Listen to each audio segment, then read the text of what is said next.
Owusu. Ope obi a all good party no a. E ya won to be ni Bawumia. Won to be any Bawumia. Omu good NPP party. Enya me amehu amaka. Ena me good party no. But omo ni ye. Ehuna. Any good party. Won to me. And 4 Northern Regional Chairman, voter Regional Chairman, have turned National Council into hooliganism group. Who call National Council the highest body of NPP.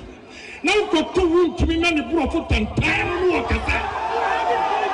Now I will hold. What radio station and television station. And we did team paying for them. They catch no pain. Say Bawumia will collapse NPP party.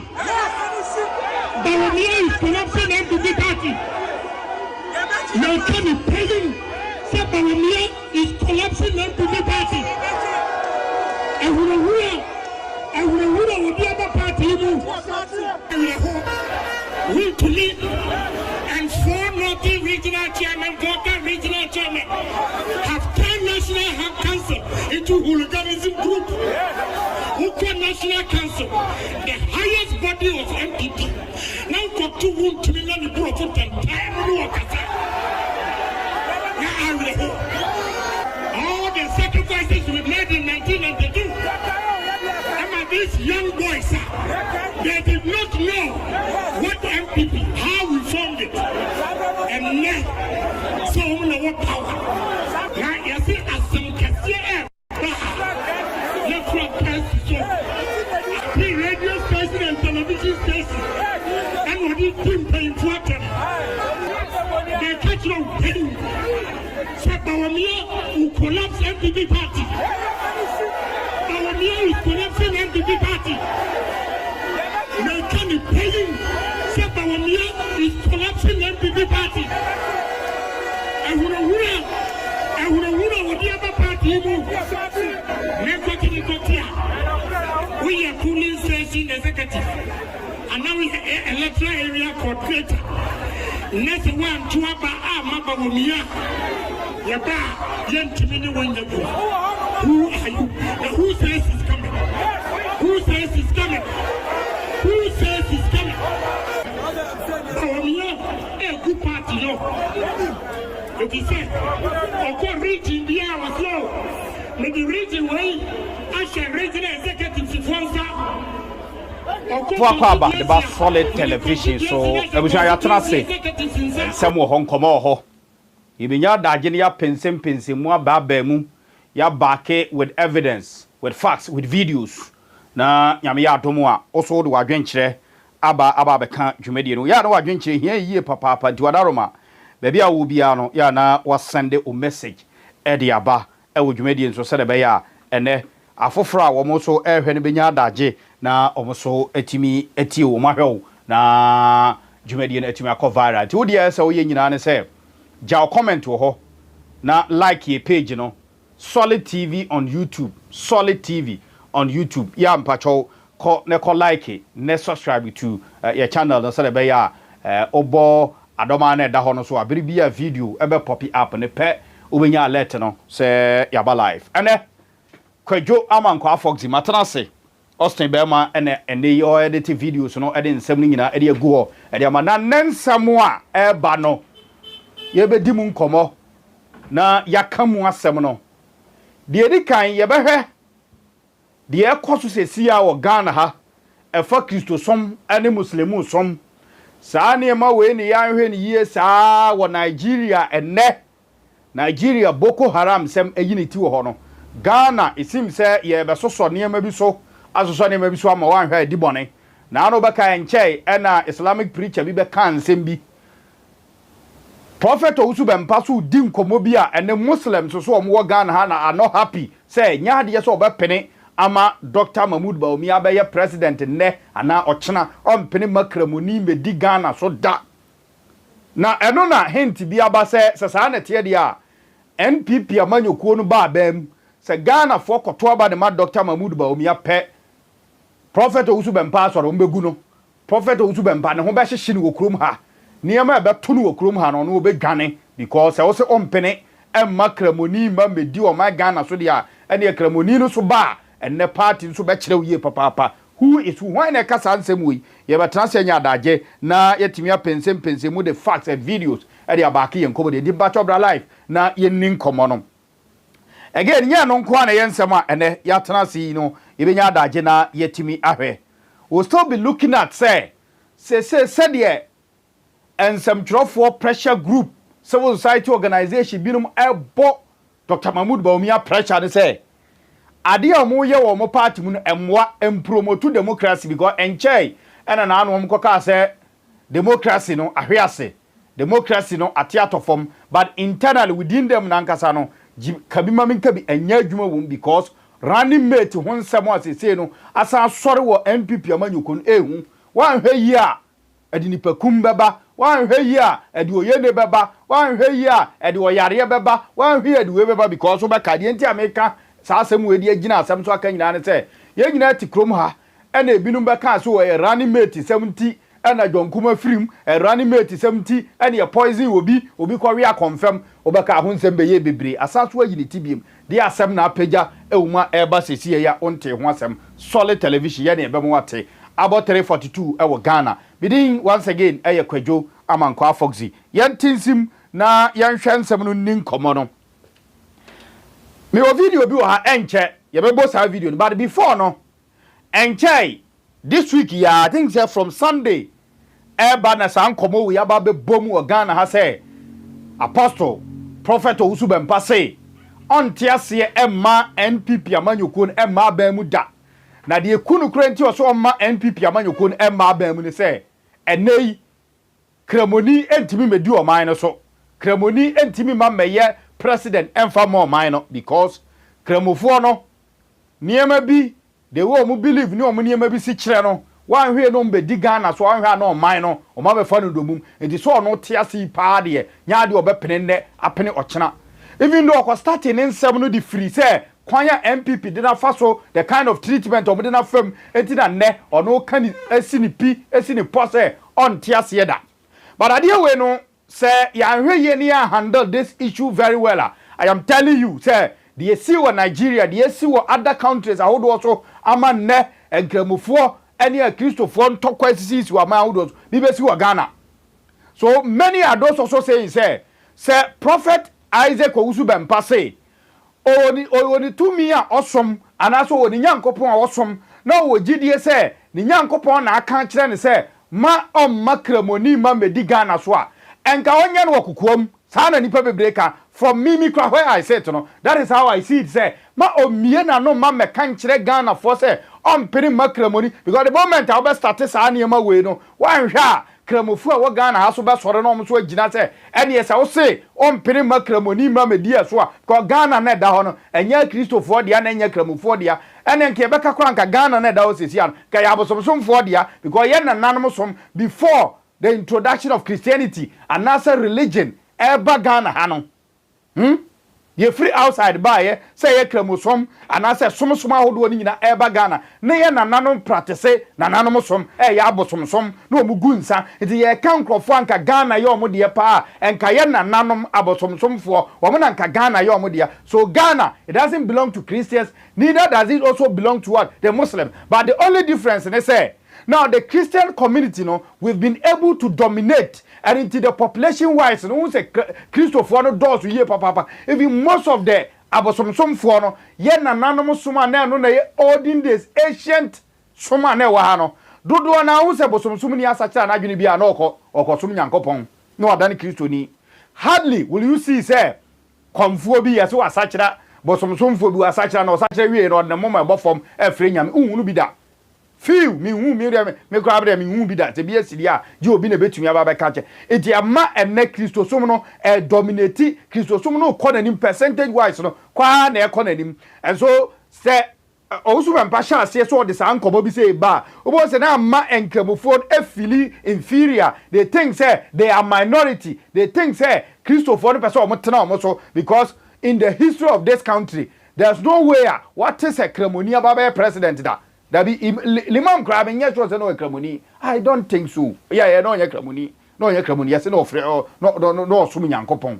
eti ekamia say yenya kramoni. Well, I stand to be corrected whether the man no ye Christian anaso onye oye kramoni anaso no ye Christian. I will check it. Yes. Enti ebra PNDC time liman be president that Rollins buy or sanso be two no. E magana for do na susu say we've not had a Muslim president in this country. Therefore, as I see a Timmy Fosso, now a Timmy Yobi or no so Babe Cremoni, now obedi or my Ghana no so. But Christopher do now to be a mobile, we say, and Cremofono, how or Monosifa or Munyame Somono, I say you're too aggressive. And Ghana, minim the reason why, ma Christo some, and as I can say, Yamesom, and Fanessa, a timidity and them, who ye queers to know any ho. Mohammed Eba Beshan and Comnonia. But the Ghana need to meet Jinaho, no, need a jet in ye, we say, Uwa, Unam Yesu soon a beko heaven, where to say, Uwa, Unam Muhammad soon a beko heaven, and to name Cramophonia Christopher, any other summoner, now quack competition be say, I say, yeah, the end of papa, where to say, yeah, the end of papa. Meanwhile, when there was in at the time I introduced religion, and I say Christianity and I say Islam, you and I were not there. So if you have gotten a peaceful country like Ghana, I don't see why we should begin this. Yes, started our extremism way, say, way so many. Let's answer Muhunuka, because now no here, as someone, sir, Islamic preacher, Baba Khan or Ghana Hano.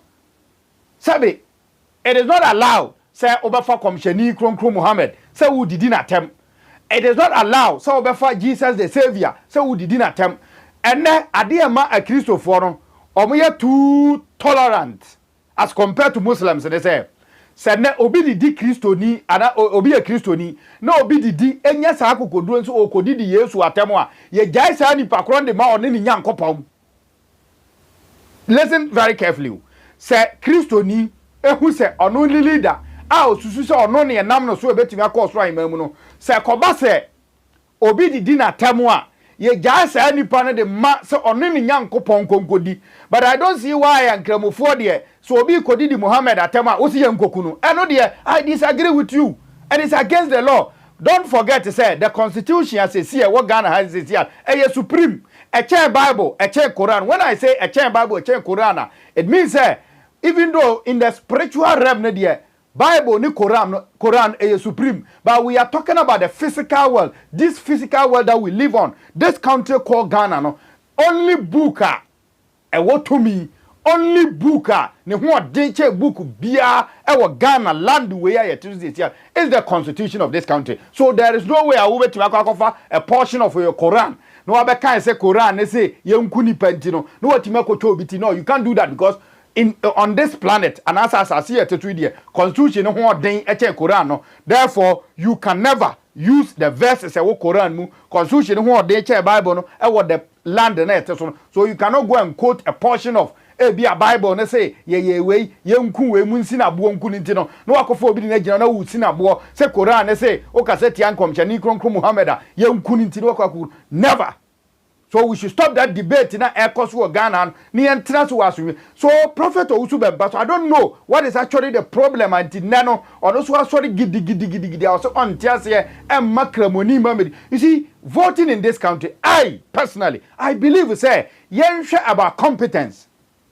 Even though Sa Nehemiah nipa bi mo hwe omde to about to trust them because you cannot vote for somebody or you're too competent. Na say nation e wo mankasa no sa asomdwe ni ma there's no way the competence ebetumi aye adwuma. So we also look at enkrofo so mo peace. But for now the way Christians and Muslims etimi live over the years in this country I don't think say and there I was say Christoni tan kremoni and a kremoni and so tan Christoni. Until recently, such comments and I'm telling the Muslim preachers and they say, if you think you want to practice the Sharia law, if you think you want to practice that Arabian law, Saudi Arabia ne Morocco ne Egypt ne Arabs donate dominate now live but in as much as and so far as opasa this country so far as our person not this country, sao merano, sao verses ne Quran, don't come and quote it here. And Ghana, and I'm stating it again, say the constitution of this republic ye Ghana no sa constitution no emu odru tumi ewom no eso chen Quran no tumi ewom no eso chen Bible, not about spiritual aspect. For spirituality there eno there tumi wo Bible tumi wo Quran, but I'm talking about say on the surface say a ruler of mine no sa tumi ne dey adwuma enti wonti mi ko say Moses time no so time a yes wo baby bae na nipa nyina afa abo so mu besi na abo no enti ne na me medi bone ana makofa obi na mu nyina mu di America na makofa abo de besi wo say Yesu kra no na nim no nipa afa abo ana nko mu besi obi enti ne wo ba besi abo. No, that thing cannot be happen in this country. Ti mu mi nya sa ankwasa asem na Yesu so wo krom a emfa ne ma papa ma no na sorry nyamesom any politics. Prophet Owusu Bempah say we Kristo ni bia fa ho hya amanyosemu fa ho wura amanyosemu na make sure say onte ase ne ente ase kyena emma kramoni ma medi so. But ya nuan sab Johnny Ziga aba hint asem bi say Owusu Bempah bona mena na wa anye careful a de eba de so die Nyankopon ya adom na kre say yekoto aba o Ghana ha na NPP fo timi konya because and na flag bearer ene ye Dr. Bawumia ani Owusu Bempah na sorry no ne dien yo agu ombe gu no ombe kire no. But no so no, if care is not taken the danger betumi aposu wo Ghana ha no wan ha e de ntokwa betumi aba ma yenkonkotie de Ziga kan about plans bia e wo NPP for trim should they win 2028 elections na ensema Owusu Bempah gusu a wo keka se onte ase no sanso omususu se onye Nyankopon nye on nesi hene e na otu hene Nyankopon ko nesi hene na otu hene enti so say ompene makramoni medi Ghana so a NPP for so omudi kramoni na eba ti se NPP for wene a den na omde beye Prophet Owusu Bempah o se ma Reverend Owusu Bempah. You see, say na sorry de begu. Oh yes, e begu. O passport market to the wall. Be America. Listen, ubi oni mi bia say. In my days, I started reading psychological books or take answer and be different normal, be different normal, and be doing something this way. I deal with human behavior and then confide with myself. I saw any begu. But make sure the quality begu. Listen to me. If NDC, every election 2028, ultimately take credit. No. Reverend Owusu Bempah, say NDC we need 2028 elections. Ultimately taking the credits to you because we have a lot of NDC pastors. Almost what prophesy say NDC will win 2028. Haven't we heard some before?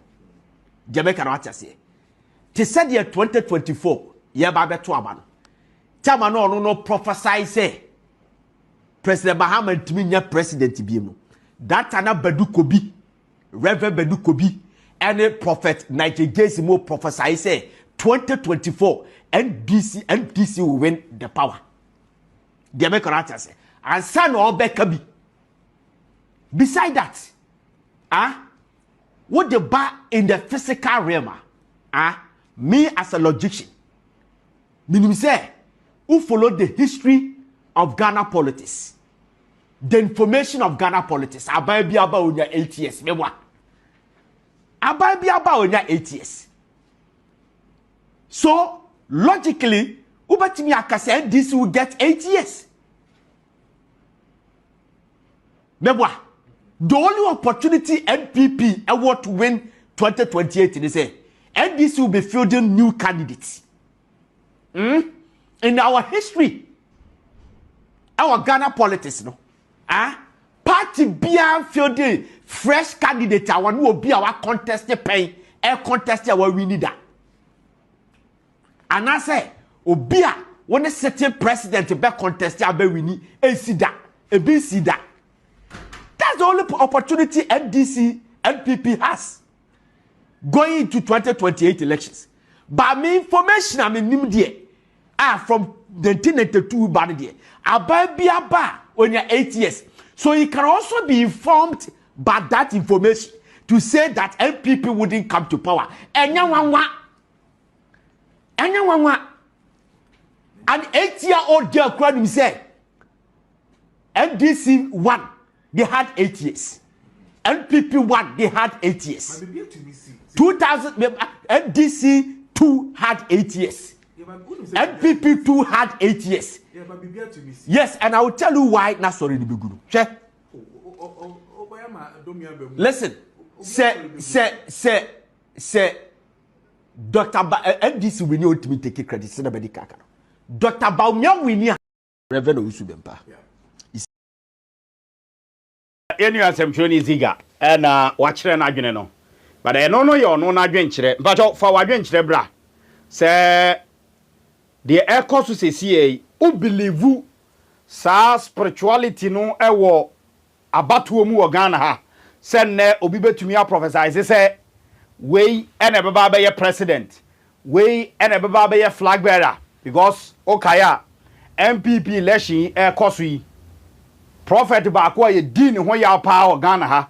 Prophet baako and the supporters of honorable candidate Japan betumi di ne ho ya ewo that by force hope or the share nkrofo mu ozi na ne di grad the same by force hope or the share supporters mu so honorable candidate Japan be di nkunim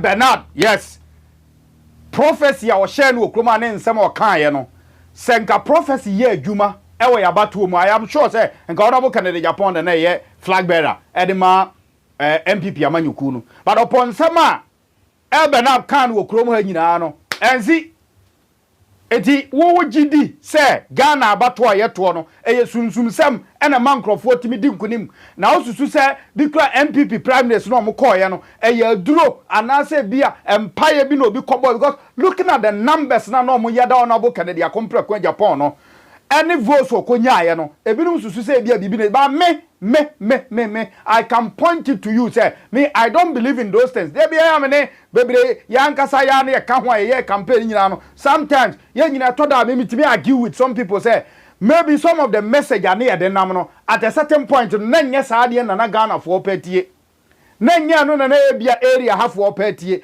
because internal politics and internal campaigning no it is quite different from external. When you are campaigning to say, so Ghana me ba me we di amoma, it is quite different from campaigning in internal because internally you are only campaigning to a delegates and delegates they always look at their interest. See the difference, no? It me I don't believe in sunsum sam say bia obi ye duro and a man honorable candidate Japan and timia ma me flag bearer and farmer MPP. Honorable candidate Japan had message outright. Oh, message all right. Oh, message bibia Nensema no wakano and only idea na Ghana here, but not delegates no. That was not what they were looking for. Adeba kwa social so no. Delegates nankasa no mo betwa no. Even though we were so no mo ye Ghana for, but omo no idea no mo hwehwe at the time no. Not they were not looking at it say honorable Ken Eddie Kubeba be ya anwa. That is the larger picture. But no any interest say party no woman no. Then when you even though that is not the best, but sabi nipa bia obian one study the way nipa ni sitia unhunu kwa befa so anu betena it you always study the person and then look at how anu betumi live it made the sunsum sam say we na betumi ama we aba power we na betumi ama we aba power no we shouldn't base on sa niema we na nkofa ntokwa bi magana say yes say prophet Owusu Bempah say ompene makramoni bi ama meye adwuma president. But you see, those who are also saying say they will allow a Muslim to be a president. They have their point because they are looking at the Muslims, on track record, how they behave, how they live. That's why because every Muslim Ghana, and I say every Muslim in the world, their belief and their trust in their savior onoye komsheni kronkron Muhammad I say it go beyond ono independent as a book and a waba no waba be kan and a Quran ne say a book no waba be kan and a Bible ne say why do you want to interpret the thing more than the person who wrote the thing eti wo from ha waba ebia kan na nipakum na nya de bone na ebia obetumi akum nipa de abafode de amanyankopon kora ba de untimi nkokase ukotwa nipati enti na Bible mu no ye ka kire Abraham say onfa Isaac nkoba afode a okochekire ne to ade so whether said that story no was true or not na nyankopon ehia moja no de aya because first ni mire bia na atwam no ne de moja ya de ba de moja abosomsomfo na yusu moja enti say ne wanyina ba beduru sa abre wei na enne wanyini adu sampempe so now say the etwa mu dada e wo Quran mu na no na ade be ya adwuma Ghana ha there's no way better be possible and it be mo be atima transidi ni wo hwe say niema akoso wa Nigeria niema akoso you see almost all the West African countries e Ghana ha no it's like president omo ho nyina no omanya Muslims amana di omo so pen almost all the West African countries except Ghana akatu ho Ghana na Togo and yenya Muslim ema ni mamedi so now Ghanaians are they also ready say they want a Muslim president. You see Ghana na de me hunu ne say whether say e benya Muslim president and I say e benya Christian president because for Christian president there over the years and one yenya ne sa but we are looking at somebody who can transform Ghana. We are looking about somebody obetumi change Ghana. Nura Malik Basentali jina baby ni video bi ama say NDC nkwa na ye political party obetumi implement your manifesto for youth and the promise be o make it about youth no they've been able to fulfill it. And Malik Basentali ko kan sa asem we ya na nka dwanhoma bi ben wa na de jam no. And na hwe mabunu bre okrom ha.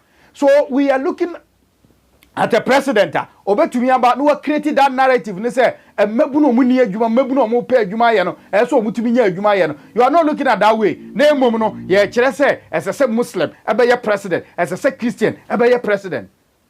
Do you think say America sa no mo ye omuniama ti sa ankomodie na asori wa ba me asema Ziga kan ye no there's no way NPP can collapse Owusu Bempah sorry there's no way NDC can collapse Owusu Bempah sorry because sabi those days no yes say Rollins era no ene ensempakafuo bi ne adifuo bi ye twen omo form ye say you see those people no they were evangelists purely evangelism no mo ye no mo ni asori they were not controlling the numbers they were only preaching to people it is ene obi evangelist na oja ena unu say that time no so no na preaching no mo ye you see the days of kwesi ewu anom be preaching fond ya kire okrom ha abeka kire se unya wiase agapade nyina no a mfaso bi eni so enso ne ye ba modidity ene ono so anya wiase agapade nyina titiketi afo ma no a kwesi ewu be preaching de kire omo se omu nyai mo previous ahunyade na wo ye sofo na wo daka mu a na se Yesu kra ba e no nam e na wo be daka mu ene ko bi se kwesi ewu ba se wa de carry na sorry ma e de ko e ponkoso no mo te ko sorry ana ono ponkoso no te ko it is abria no mu preach no mu preach no na nye preaching a na ase omo de je nkwaje bi na emo na akwa ase ye bibi ni ehu se yes wunie uye kukudrufo it is abria no se ye bo wo mo ye kun wo ne I am sure say the Church of Pentecost will say the numbers of Kurano obi ntimi sorry ma meka say me ba be good Church of Pentecost amana possible and numbers are Presbyterian ekurano obi ntimi sorry say me president say me be good Presbyterian amana yiye and Roman numbers of mukura SDA numbers of mukura Assemblies of God numbers of mukura Methodist numbers of mukura any sorry kese even one man churches no crown and numbers of mukura hwe Otabella, sorry, Duncan Williams, sorry, Cranchia, Anoma, sorry, numbers of Mukrano. Nobody in this country as a president and says, hey, my sorry, Anopa, and I want to collapse this church. You can't. You can't. It is a nano, BBS here. What we should be talking about, and then say, sa extremism, some commodity say, where some this is issue that we should condemn. But I said, Ziga Baba hint to say, NPP Baba, Mama, imagine so be collapse. You see, now some of the cast out we are. Then, Yenka Samuchro. Owusu Bempah sorry ma. Yes, you can say na sorry man timi changing numbers. But we sat in this country. And 40,000 votes and a change. Professor John Evans Atamils, the late ne shebre and a change. Nana do Danko Akufo-Addo shebre e wo 2008 about 40,000 votes and a make it difference no. E man ne we shebre be say ma we shebre ye say. So who knows? Say ebia Prophet Owusu Bempah na sorry man no omo ye dodo say obi omo ye 1,000 pe and omo ye 500 by election no uhia 500 bi dia so de so na watumi awani am na yiye we should preach against those o ma sorry omo ye esum munyiyimu mempene we nye say we this is issue we should be condemning about but say NPP beka na beka kire Ghana for so nyame ya adom na say 2028 ye to about the more omo ba be collapse Apostle Owusu Bempah already. I disagree with them, and I'm sure say it is not coming from NPP as a political party. It is somebody and a tiny baby no can asem. But I disagree with him. Me ni Ziga nyadwene and then nyadwene chira say obi antimi collapse obi asori. Sabe why na better kromo say me collapse abosonsom. Say nka president aba wo Ghana ha nyira ya Christopher. Ade no mun collapse nkramosom. Untimi ade na ne a Christopher ma be di president nyina no obi akwa asori na ne yesi ye mpebo somsom ade no mum embra bosomsom enso ne akom yate hu school and ne yetete nkrofo wa akom so this issue nobody obi ene oba wo no a obetumi ede ne nsasi ni bo se me be ye president a me gu Christopher me gu Christosom ana me gu nkramoso untimi nya ne entimi nya ne kyena but ade Owusu Bempah hu na nti no say Ompini makramoni mame president wa Ghana no. It is up to the Muslims to also change the narrative. Said no, Ghanaian Muslims there ye nye to trafo said be a oko Boko Haram, oko Nigeria, or munkramu for year to trafo no. And nothing be a waka. You see, from that point, you know, one share Christo ni bi ane bayaju say. Looking at Nema air cost other nations, looking at Nema air cost man for froso say yan ye ni tenasi bi na ebia. Obi be your president one sha na sa neman atumi aba it is a me ye muslim what I will do ne say I will prove to Owusu Bempah so Owusu Bempah ya tena for so many years Muslims any Christians atena say for so many years ye nkoda ye tutu da ye nye hweda ye nyina didi bom ye di sala ye nyina kokodibi ye di bronya ye nyina etimi kokodibi bom enti ye nye oman a ye betumi akon it is a wo wadwini mu ususu say ompese Dr. Mahmoud Bawumia be your president leave the religion for the religion to change. Look at the competence. Dr. Mahmoud Bawumia be vice president for 8 good years. No, then no timi ye promises or making yes say obetumi ma Ghana akwa say no went to be anya dia. Then base your facts on that say based on anunti no ye ma Ghana for nkonkoto abama. But Owusu Bempah men nyina ho nkoka say enam say nipa ne kramoni nti ene ye say ye mpene emma nipa ne ma ye president na say ye man oh the moment I be begins ha ne ma no eyesa e the division be sha ase aba e be man krofo akeka kan sem bebre nti yesre Ghana na ye tini mum ye ni ehia mumma ye ni ehia ye mpe gidigidi ye mpe basabasa bia ase ye be da be sore ne na but me ni say eye den ye tiefo de obi a wo the comment obi a wo the view obi a wo the adwenkyere there are many who are watching us they believe say Ghana na ye o sesi and there we don't want a Muslim to be a president. There are also others who also believe, say, no, Ghana, as a peaceful nation as we are, no, say, no matter who becomes our leader, provided the person is competent, the person can create jobs for this country. I don't know everywhere. I don't know here. Who are doing today? Saying, but comment section, oba now do doing today at all. Say Ghana, say, Saudi, we are say, sorry, I say, a bit of say, impeccable, Muniso, Baba, president, a bit so. And the emfahu yenyai na omontimi nye bibia o Ghana and it is true when the Muslims become a president I am sure say Christians are many they are more than the Muslims and menya sure say kramoni ba be president Ghana no say ade a cha nopa ma close nsore wo Ghana ha nyina obi a mafre nyame ensida na sa president gwagwa ga yengini dwadidi ontimi nkasa asem no kra wo ha ensida so moma yanhwe nipa no competence nipa oba be flag bearer de ama NPP omunim nipa oba be flag bearer e de ama NDC omunim nipa oba flag bearer e de ama se base register be political party nipa oba be flag bearer de ama no is yet to known se safo ni nyina ba let's put them together yemfo mu nyina ngu basket mu ni yemfo bia baako ni yenu hu nkomo se ene Dr. Mahmoud Bawumia ni oye kramoni we are not looking at the Muslim background na oye no na emom no we are looking at say nipa we say ato abama no a bosha wahye emire bi atwam niema oka se nko betumi ayede ama Ghana ye man opportunity but because he says say na ene no onye the driver and the university at the man no say the steer ne hye nsema will he be able to drive and drive safely eno ne yenhwe say ne NDC for koyi Julius Debra and also mkoyi asie dunketia will be examine them. Any of them be your baby. Who examine the person and look at the competence level. Say, whoa, or track record. They saying, or background. They saying, then I'll bet to me aye.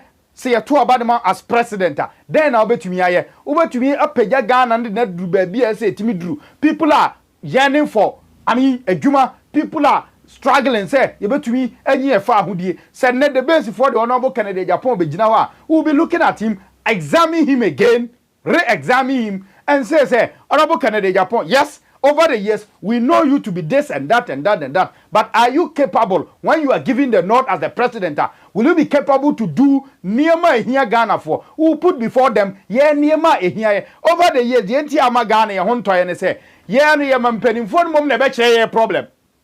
Na say me metuo sesi yi no na say oste wo na wo be kire me problem and that so na wo na wo be solve am me a e be den watimi solve. I have to tell you my problem so that wo betumi solve the am ye enti ye Ghana for na ye de how e be to mpanifo nim say this are niema ye face, this are niema e hayen.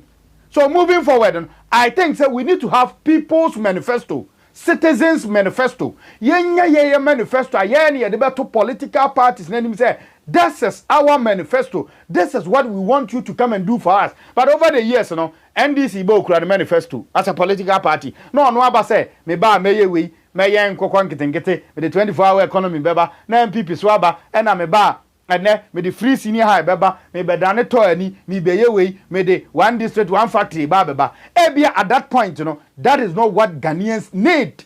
Yeah, no here. So moving forward, some of us will stand up and then make sure say you benya the people's manifesto, citizens manifesto. It is a ne politician by him na or say oni e ba be din komo or be catch the reason why yan to abamfamana ni ye manifesto say ne cry ni e biem ni aka catch and say Mr. Asumasi ha yete no ye ade ehia isesi aniemabu na wo Ghana ha we draft our constitution agent ebe draft o manifesto sorry youth ye be draft your manifesto agent be draft o mo de e ma be yo mo de we mo de. So we put it before them say politicians, we are youth, this is what we need from you. Do this thing for when you are there say a call election 2028 we should be doing not about say we ye kremoni we ye Christoni but ni nyina mu no so no religion etete o mamu religion asaya man ahodo bebre religion e de o man bebre abofom enti ye kasa ye hwe ye kasa mu ye bible no nyo na atwero ye Koran no na oni hobi enti wo maye aboju se fita mekeka nsem se me kokko tu free Koran mu wo so maye o ayi o krega fita se belebele enko kan bibi free bible mu meka nche se me kokkan free bible because ye twere na oni wo na nakura na oni wo akampese wa mu mo me nya de betumi abo na Ghana afa na ntoma pefra but I say mama kokin kan messages ne kakramra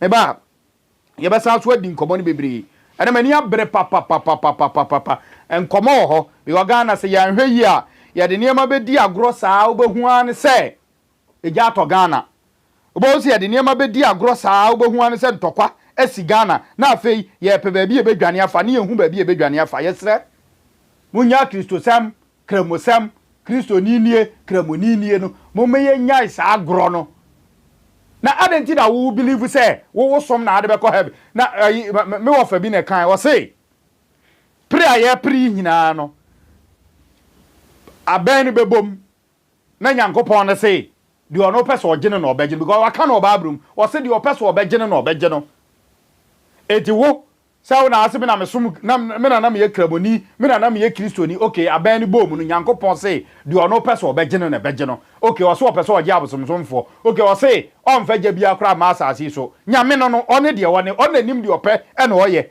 eti adenti na wo no a unni nyame mu nyame nsoma wo nyame meka ahwenkyerɛw nyame communicating mekyerɛw sɛ atemu darade we na obɛyɛ asɔfo imamfo obia nsɛm a ɔka no Ghana ha bia agina sɛ de waka ya firi Koran mu no ɔse nyame sɛ atemu no we na obɛyɛ sɔfo bia nsɛm a ɔka bia no ɔka ade firi Bible mu sɛ Nyankopɔn sɛ we na obɛyɛ yɛ twere Bible no to wɔ mfie bebree nie Koran ba enfie bebre nie se nyame asesa na adwene ana obesesa na adwene no you and I we don't know. So why must we sit here and be fighting about something that we don't know?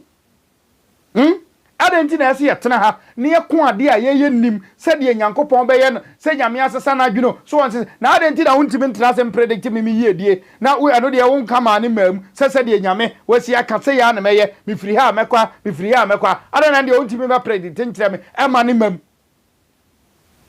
na ne de Nyankopon aka de ato de ene wutimi a predict se de nyame aka no on sesa na adwene dade waka no waka nyame na udi nkomo Nyankopon ne obi adi nkomo so munya sa ansem hunu no a mode sha ase aba Ghana ha ena mesum we na ye papa ena wa ansum we ya wonko Nyankopon nche no nyame wa kire oba bi owo de man krofo believe say Nyankopon wo soro eye direction Yesu Kristo owu sore ye no baabi odi na ni kire ye ena ma Kristofo gidie se Nyankopɔn wo soro ene tie bompa ya pagi ye ni hwe soro because ewiem ena Yesu di na ni kire ye when am I believe so but as to say Nyankopɔn ne ye nete anase de me believe ne say Nyankopɔn to bonsam de ne hwe asase so oja ne di firi so enti ye ne ya dwene ye say eya asase so nko ade but the way we are say globe ya ewom the way yes ya hye planet no hwe say geography for kirew now the way yes ya hye planet no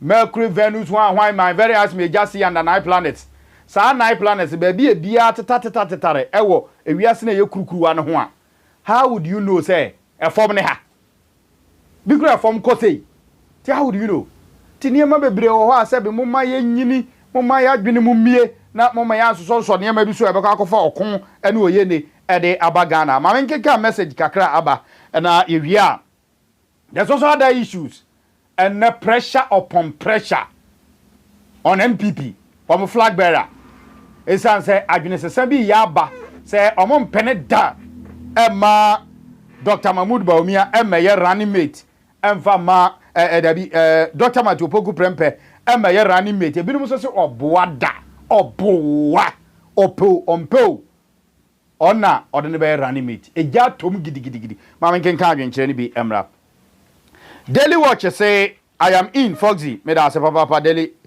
news say oheyen Ade Francis say no Muslim majority country will allow a Christian to run for president, so Ghana does not require a Muslim president. Face Mark say Muslim cannot be a president in Ghana. Oh, Daily News say it doesn't make sense. No Muslim country will allow Christian to become their president for leader. That is why NPP did a mistake for not choosing Canada Japan as their leader. We say we shouldn't like it. This Muslim in our country before it is too late. Israel and Nigeria are examples. We say they don't have a land in Ghana. NPP egu onyame. Okay, yo. Ken Asamoah say the Ziga guy is abnormal. You don't know anything. You are stomach journalist. Yo. We say we Akans and other minority tribes, aimed Christians and traditionalists won't vote for NDC and NPP. Isaac Mensah say, Ziga, you think Ghanaians are fools to let NPP come and lead Ghana because Ghanaians have short memory. This time we will teach you people something. The base can all the way. And Facebook say, watching live from Virginia, Ziga is not making sense because Ghana doesn't belong to NDC and NPP. The base is coming and Ghana will never be the same. We say the base must take advantage of this. Both NDC and NPP are nation wreckers. If James say, so you think Nanado doesn't know what he was doing if Owusu Bempah is nobody, whilst Nanado go there to do what? Ghana is not for Muslims. They can go to Niger, Chad, Nigeria for their evil behavior. That black soul say, weed and red, blue is not good for corrupt Ziga. And I pity the CEO who employed that. Okay,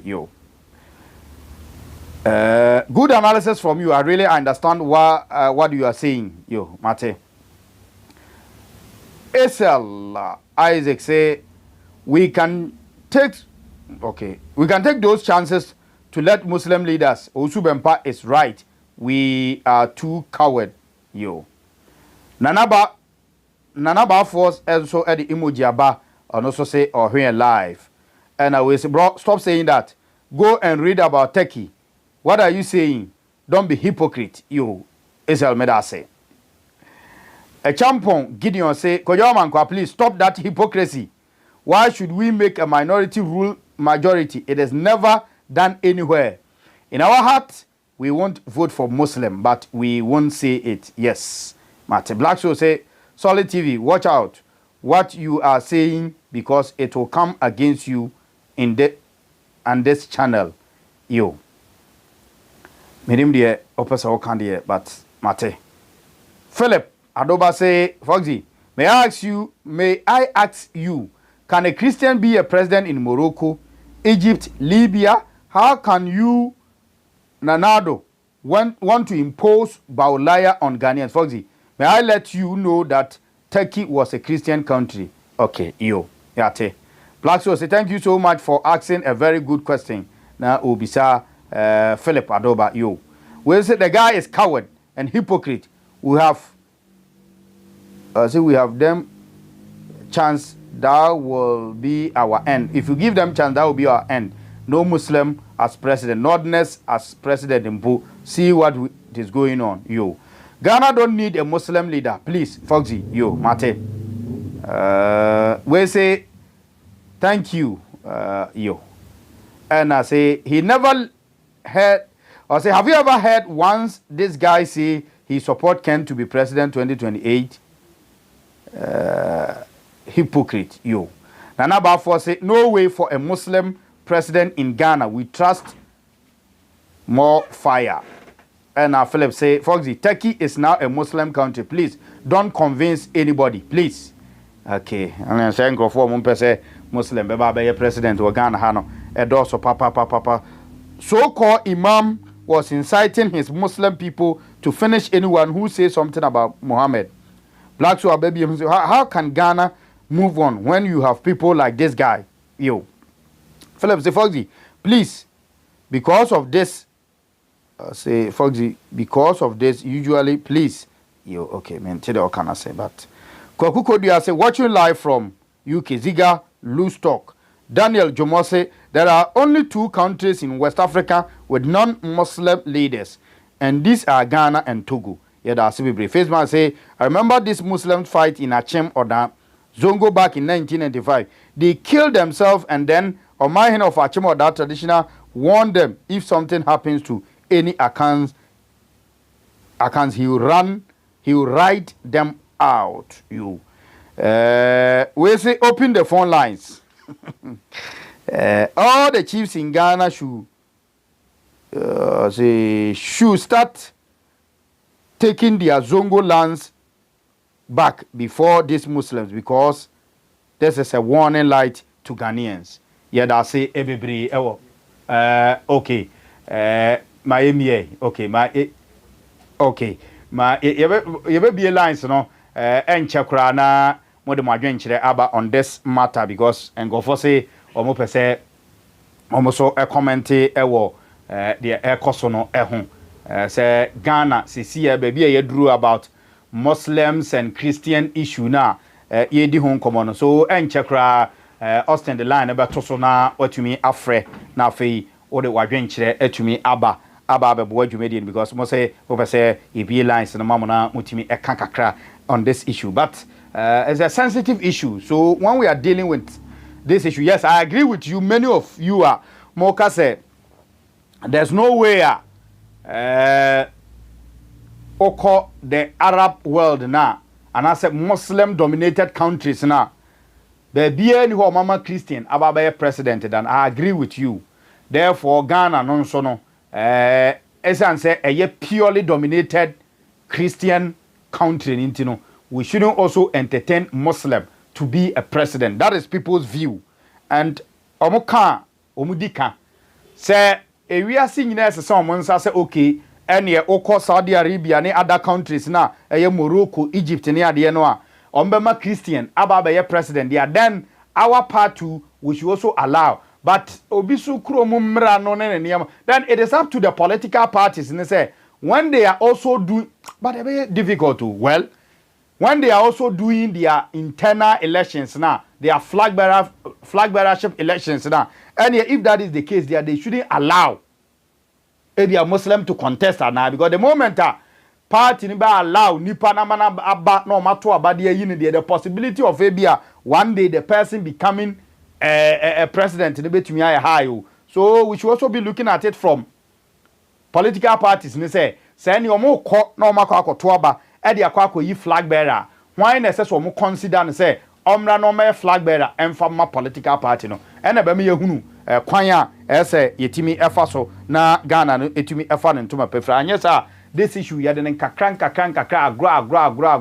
agro sa obo se dakro na agye boom na akwa nsem kese e de abagana na e ba sa so de enye because yenu anu muslimu fo no the way ase mumu bi munsuro sekan ase moja nyade no kan bi ntina ma Christopher na Ghana for do na en support that thing no you see because on say Christians no ya na hardly say ubehu say bia watwese kan watwetuo ye kontokwa anase bia ye koye vandalism ne sa niema ye tuturasem ne niema you don't see most Christians engaging themselves in sa niema no ye sre muslimu for if you want to live in peace we can live in peace for war there nobody wants war and nobody wants war ewo Ghana ha nti muntwa sa niema no so na Ghana nti mfa ne ntoma pemfra mwadwen kira mo de ba ni nyina it's good say mo de sa adwen kire ni nyina no ba enche but me last video ho me ba me wie ya na ma activate lines no na ya fa afra for be se kakra bi na ya de dwumadi no aba na wie ye now Kwame Nkrumah tikese so de asem bia betudwa se de ekoso wo Ghana ha no Dr. Mahmoud Bawumia wa ya hwe ha ena nne MPP fo aba o moko akoto we se unya Bawumia nipa aye nto aba ne mfa maw unya uni Bawumia moja aye nto aba ne mfa maw free year you or ye figase asokore MP ne share sa ne ma se Bawumia nka hwe we kire so supporto ye nkonko tie Kwame Nkrumah tikese na sembi ni de we wasi ya fa ya mra me ba me bia homa na tum enche kra ye wa Bawumia brabonten because Dr. Free ayi wa free year ebe kan se some of us region no regional no de ebe ye obi a oye Bawumia nipa no wa nka hwe ene nam na ekoso na hwan we so ni we nka ene se na neebokoto ayi ni ye de presidential ni ye de because presidential na moto ye no was to cure this ayi me friend de be internal political canker of power struggle enti yewa Bawumia wona wo pe power o Eastern region the nam ho me found the example yewa Bawumia say mo obi antoma Jeff Kunadu na adan a Jeff Kunadu no di Brian echi na Brian we CPP ni on wo be hia wo bia contribution yewa Bawumia say nipa no abato amokoto ye no no owo ayi hwan ye no owo hwan ye ya to awie una ye leader enu nti na amokoto ye say saade no ya na we fashion no ye bra no enti na amokoto ye enti ja Kunadu a ono ye chairman na wo san ato aso die mu no wo kwayire wo ho ana mo kwayire mo ho atu no because ade no support Brian obi bisase enyambia mokoto na wo amu amususu se na wo ni Bawumia fa ebra na moye presidential prime minister no ete kotena Bawumia for mo kwa betimi ato betimi I compare dinkunim no enua na mudidi adue mu saa de ko national media yewa Bawumia de ekoso ewo regional aba wo mbetutuo no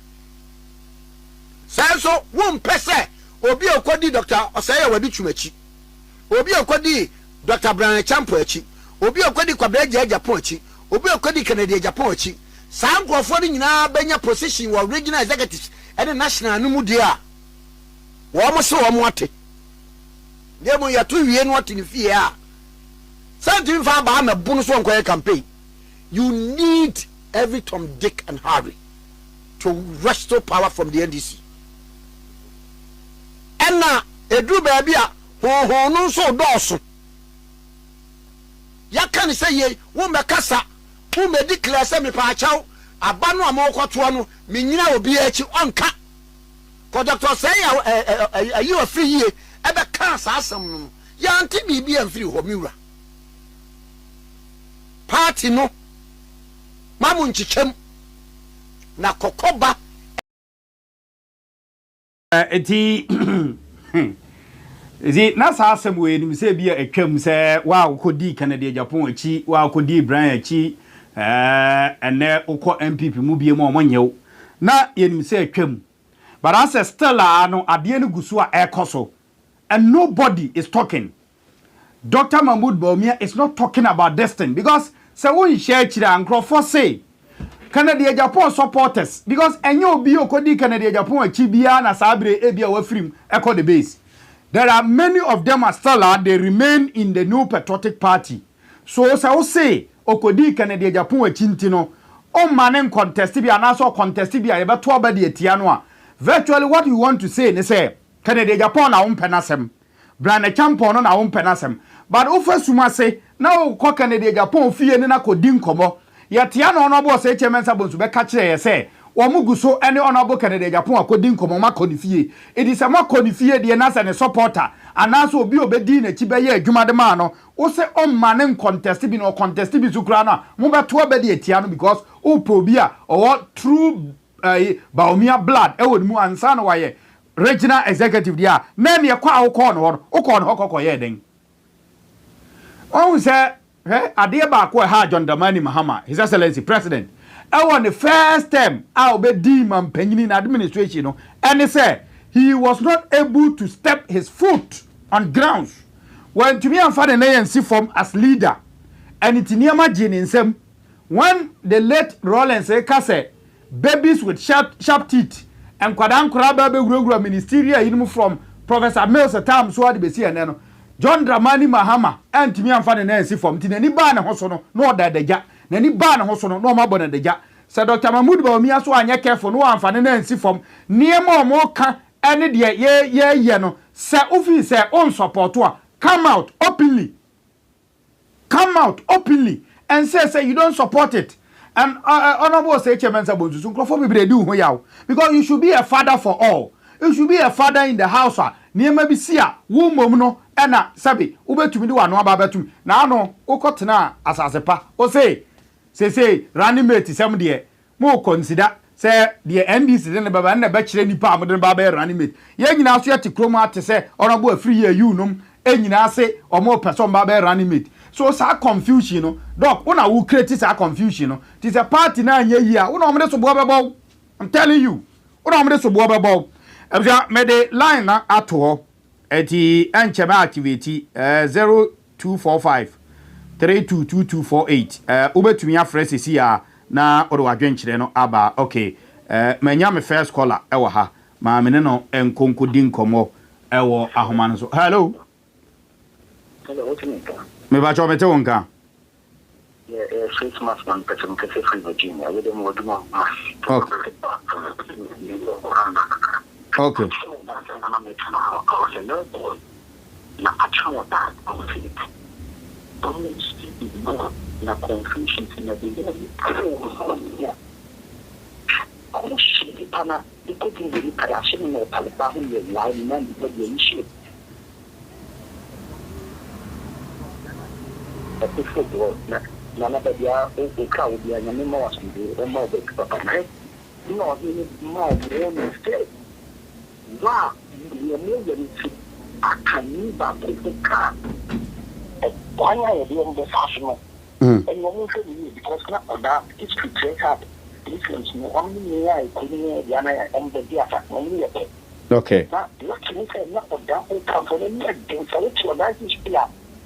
What a bro of papa if you are in the part of the bar he didn't know me one of them could be na I didn't know something on me card now that is going to go. Okay. And then they living tree ready. It is very account here to the Ghana as a Ghanaian. Should be because we are as a keep the scope. What happened to me? I want to it's very costly because I think it's more commercial. Or him mom land, no poor problem to the only more for me. So, these people, you know, papa, it should be real if you have a great. All right. I don't give them about it. I don't give them about expenditure and NPP part. Mention me as all man. You have to do everything to limit these people in a immigration. Okay. All the that I generally got going and that's a military. That's how I'm going to Ghana. These people, as you see, are limiting them. before it is too late to the man to say no compulsory no no family. All right, Nyame Nhyira wo nso papa. I'll come back later. All right, Martin, Nyame Nhyira wo nso papa. Eti abusua number no and a screen any no ubetumi afre na chese ode wadwenkyere aba number no na da screen any no nti ubetumi afre na also ode wadwenkyere aba na yetimi etio 0245322248 0245322248 opeso comment bia ubetumi afre sisia na ode wadwenkyere aba epese ye fa few course na afi yetumi na yeti monso madwenkyere on the subject matter yedi ho enkomo no obetumi afre de o wadwenkyere de aba 0245322248 ma menhwese mesan enso anya ofreni a ono so ewo so a afi eti migusu atwan se afrefo no beba nti se na me kan say we should stop talking about say we kwaye Brian adwuma enti no hwade say obetumi edi party na chi we kwaye edutwuma adwuma enti ontimi ni party na chi no oyesa modern tetemu ene ba party nim moyesa mode basabasa ne ba party nim now look at the Juma Canada Japan ye the boa NPP amanyuku no na se ne ono kura ni party nim na bia ne chidi ni bi eso oba be di party na chi a. Do you blame say any party say because Canada Japan every party man also or say only party ni muntino ya man a chidi ni bia enso e ma me support party na o yes ah sabi na mo ne na ni ye ti yesre saa ne ma na ekoso ne saa watimi ne wakame no pacho mu begya ya na mo gya ne 10 because behind the scene no unnim adwuma ebinum ayede abo amanyuku no unnim sika ebinum asai ewo NPP amanyuku no ho edi saafo ni nyina no they also contributed and aman ne party na ba bedru because the time Canada Japan sha ase a na odini sika ewura NPP amanyuku no won mo matwam ala no de obusika ewura party ebia na omama aba nne no na omunim ho hwe ti se ne oman no ama na ben na ba bedru sa abre ya you cannot say say sabi ono ni nipa so obe contest bibi wa amanyuku ma o man kwan on the Muslims and Christians issue na ye di hon komo no so no pacho ubetumi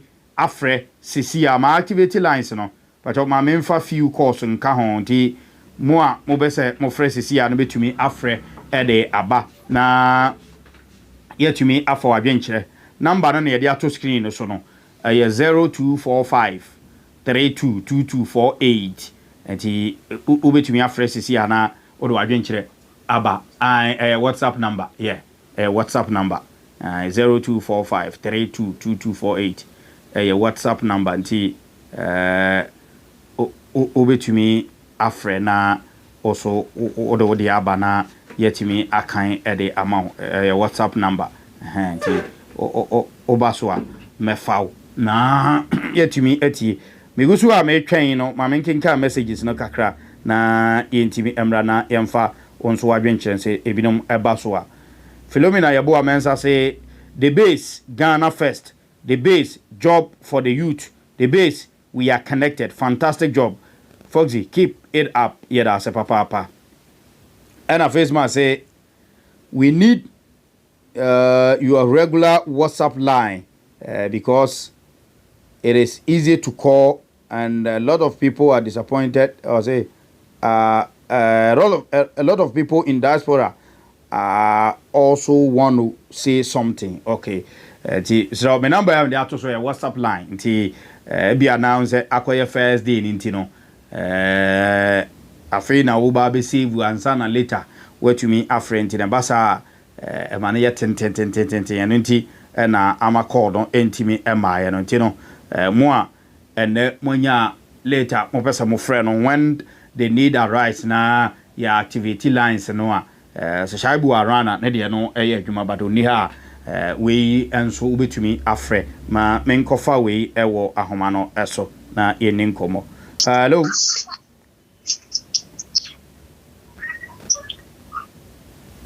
Hello. Hello. Good evening. Good evening, Foxy. I'm in Sri Lanka. And council. Pacho na udin. Foxy, But someone from Philip, because of Chicago. Okay. Philip Mbacho Maminti way. So who's married to the Dasibri, who can be a very tomorrow on board,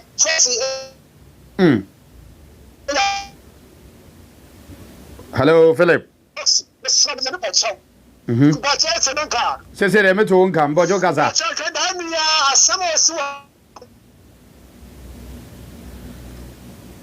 Hello, Eja Philip. Hello, Eja Philip. I'm to Uncam, but I am a position who can crap, Majinano. I'm a lie, no chucha sisi kakra, position who you kakra mamai. I'm Bojo Mat, Bojo Gaza. Yeah, Bawumia for a summer soon. Fulani for other it's a mess of the Pocho, in Cremotion on Wahin. Okay. And he had, you know, since I know for 7 and section you know, Bessie. Okay. Okay. But I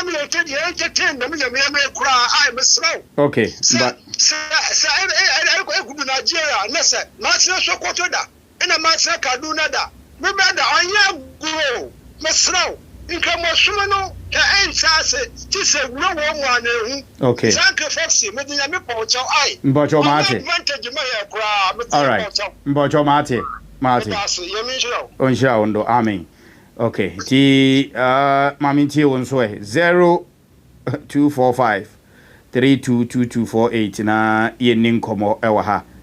Also obetumi number no ne dia to screen so no mbacho obetumi afre na also ode etimi aba kama entwene yemfa 1 or 2 course bi nka ho na yentimi enkeka emra ma menfa foforo enso ewa hello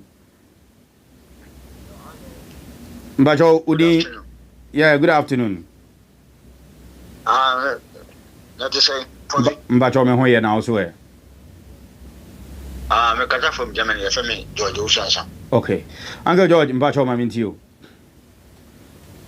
media masam kaka me kan say sa ayina aye region na apa Ghana no esremanda mama ye ntwa so okay enema omo ye no wiase no aye pese wiase nyina dane Muslim countries what I say it is no ye kura jama akwa say no jama for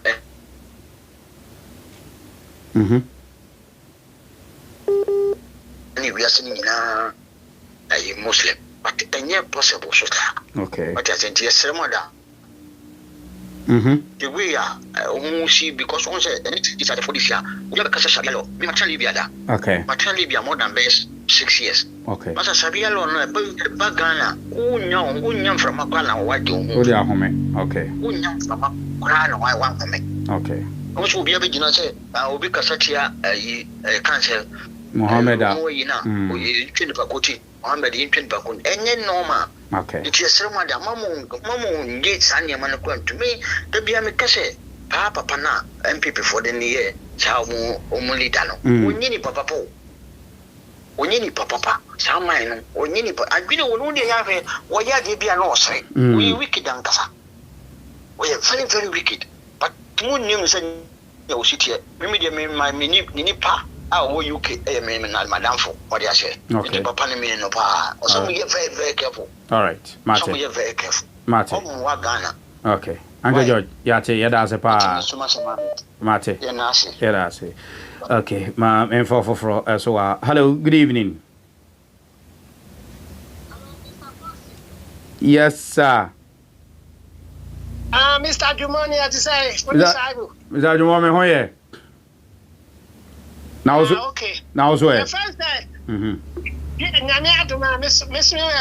Okay. I did question and proper mechanic. Mammy, you. The tenant said, my young tried to encourage Obia so Muslim bar and the mail American shows with him that. Yes. America, there was stated by Afenyo, Michigan.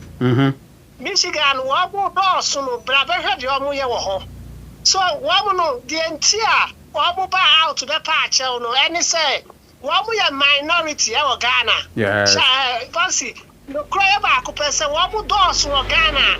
There's no waste on the patch because they believe in that. Sawamu law never Quran. No. Yes. They believe in it. Now, let me share one movie to be Saudi Arabia near Wasakra, what they Christian. What no one to was who come Ghana for me and Sam. Ghana need Bako. No, Chem. Saudi Arabia, transit. Transit, one coho, Chem. One Bible, I want a bag. Yakokum Mechanity. Such as this is an issue. Yeah, this is very Nancy England. Minister England. Wabu doors on here, wabu to me chakola, akoleti, ya wamu sekai. We cannot tolerate wamu. Okay. The thing is, some Sharia law no say allow our Ghana, every Ghana die. Wamu they are minority, that's why they don't want to promote anger, but their intent is to become a majority and to enforce their laws. It means social, I force, and my encourage you. Okay. Bawumia, what power? The likelihood so high, Turkey. Back of for example, Turkey. The same thing, a Christian country. So I'm dominating, I'm for chrono. It has a partial. Menzo me da se papa Mr. Jumo. Okay, and I say Mr. Jumo so dear no. Mame fa ba ku mi ru bi nka ho na entimi enhwe number no and the screen no and na 0594 0245 322248 nti mame tie onso de onso woka edefa enkomo a yedi eho obetumi de wadwene aba through your line so na enkasa ewo ha enti mame tie onso wadwenkyira ene wo ede emaye sanse asem we no aye ensem a ashase wo Ghana aye bola suja se ya anye careful na yentimi ansomu yi a wan hwe be kakra no na age bum se de nkrofo kan se take chase se ya kakra afi hwe ye no na ekuro na akodi nkrofo bi nsem na kuro no akodi muslimufo ensem so Ghana as it is dominated by Christians no.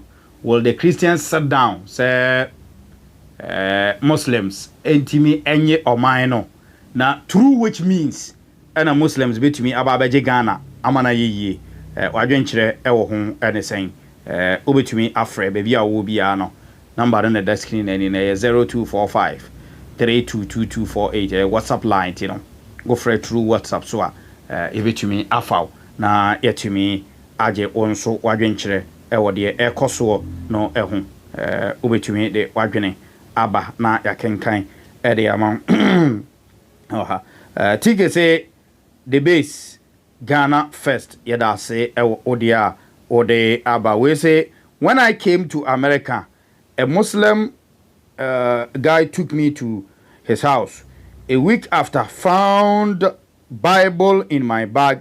He started treating me bad. 18 days later, I move out of his apartment to another place. Next will be so experience what share America. No. It's a serious matter.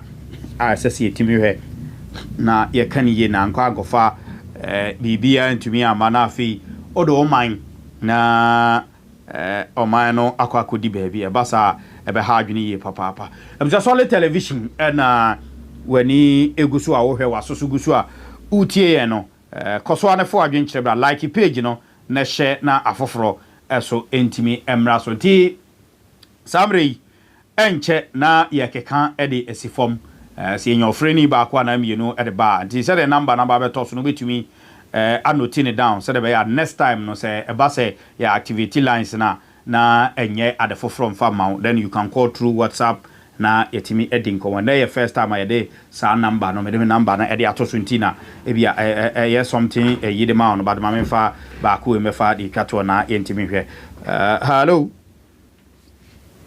Yeah, meaning a face mask, masamba be. Okay, face. In person, masako back me. I'm saying this, I'm saying no. Me ba America for no. Me person be expose guy butcheremo. Me huni video ewo a base big scout platform. In Aquanica say, oh, yes, you say, and you sample for years, I need Papa Aquanica friend of Razak. Big scout. I'm going video meeting as a new CC and one bought number for it. Or no, Befa me call fee. Or no, Befa me call fee. Now me tell her, maybe me pam near my channel. Or idea or they started this Black Star Jesse. And latest and about me to be called who you know there and again give me some now nipa no be far on near ye too you know baby ne buy no ba no offer no e sofo if I want call later on friend me cast of so na sofo ne say akwa no be far no be how because the way who the cast mo e portray careful nti me mama ni da ho na a friend saying who buy people e wo me bag si na me pia o to me ni me hwe me ni me buy no me Bible e dey ato me luggage so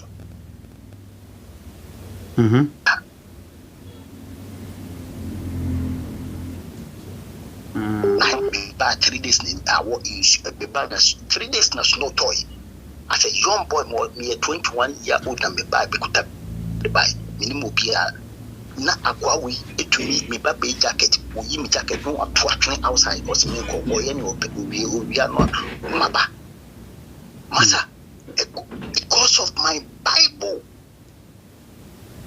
I see. Church of Christ might be na make as much mine no in a family. No, they me coffee and coupon shirab. Guy, your friend Razak, me we are made in not ye expose Sagwana. Okay. What on the video, big scout. In all kind of tire videos. Or no, it's yet now at the same time, I'm dance man American. I was a player, me bobo or born in tree. Binia, Fulani or Temia, Bonico Trame for or the Diavish me quench.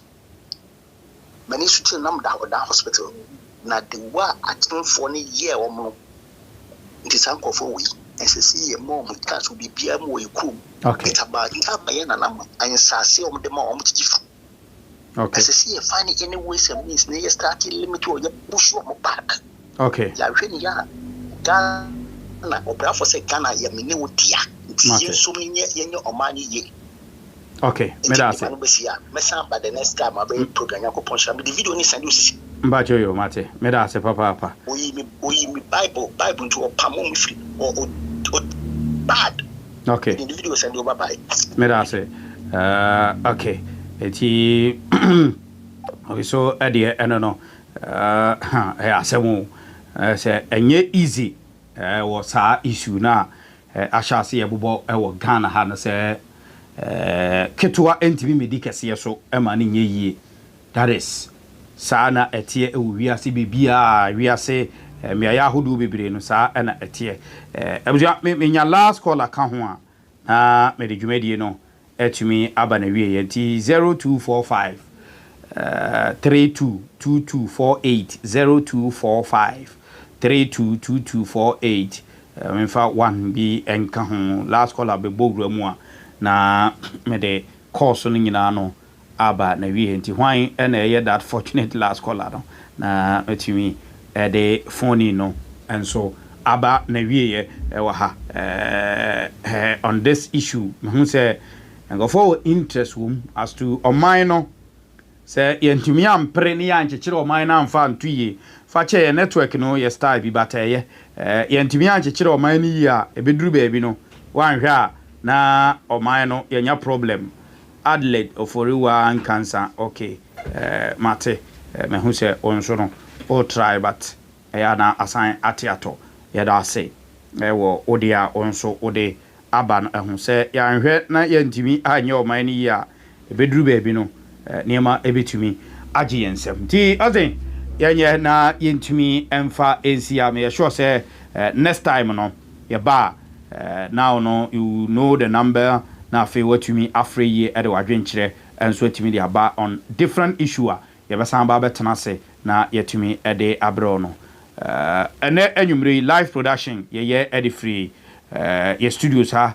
from Solid Television Austin Bempah ne tena chire na emfidie no okeka ne mabom camera no editing videos ni bibia ahwe nyina no Austin Bempah ne nya adaje etimi hihye ne nyina kama memedin ede kwadwo amankwa Foxy nyame eya adomo a ochena na abre foforo ye besan so ahia na ye de enkomo no foforo asan so etimi aba abesomo we aye yi asensan bode say ewie we ani ewie ye de sia no nkire say video no so asi ubetumi akoso ano wahwe na wa like page no wa share e de ama foforo wono mo me aya hodo no so nya daje etumi ahwe mame fa unsi ya nyame ya adoma besan hia bi ye ma mo ni ye wa Bawumia brabonten because Dr. Ayi wa free ye e be kan say ese mo hwe say region no regional region no de e be ye obi a oye Bawumia nipa no wa anka hwe ene nam na ekoso na hwan we suo ni we nka we suo ni we nka enam say na neebokoto ayi ni ye de presidential ni ye de because presidential na moto ye no was to cure this ayi me friend there by internal political canker of power struggle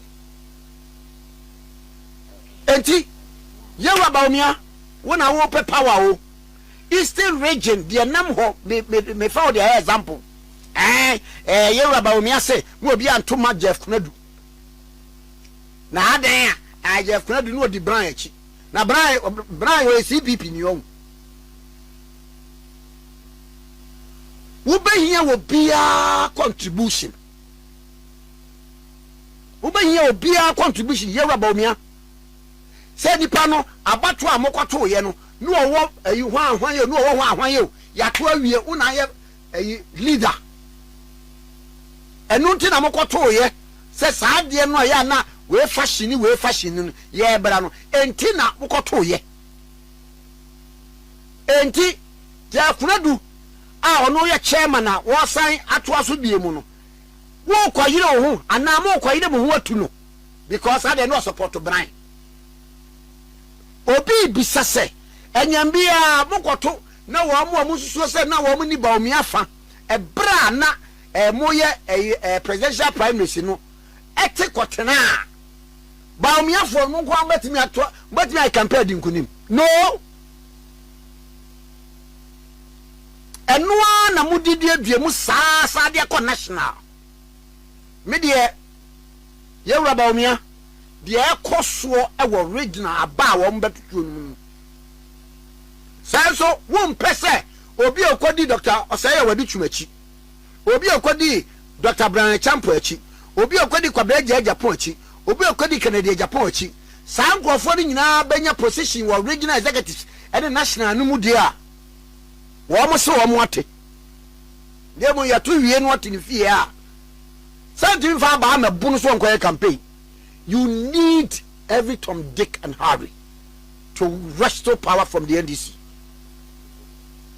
and na edu baby a ho no so doso ya kan say ye wo mekasa wo me declare say me pa chaw aba no amokoto no me nyina obi achi onka ko Dr. say you are free ye ebe kan sa asem no ya anti bibi am free ho miwura party no mamu nchichem na kokoba eni dedeba wo mu nyina ye krobofo ma ena sa oti so manya na krobofo se enyawa ye bebo na atu betena agomanya wonya hwe ni nya ye krobofo nkuro enti mun shane so ne titiriw Eastern region for yewa Jeff Kunadu oba so party ni mu ho as regional chairman no eni e makoyie onye nyi mu se we ye hwan nipa mo nyina Bawumia na mosom no enti mo aye tape mi wi a enche mebo tape bi wo ha atie nkomo a mu die ahead of elections a ebe koso Saturday Eastern region ha me ye mo bia nkoto ema Jeff Kunadu as chairman of the party in the Eastern region Jeff Kunadu no otewo no yewa Bawumia brabonten because Dr. Ayi wa free ye ebe kan say ese mo hwe say region no regional region no de ebe ye obi a oye Bawumia nipa no wa anka hwe ene nam na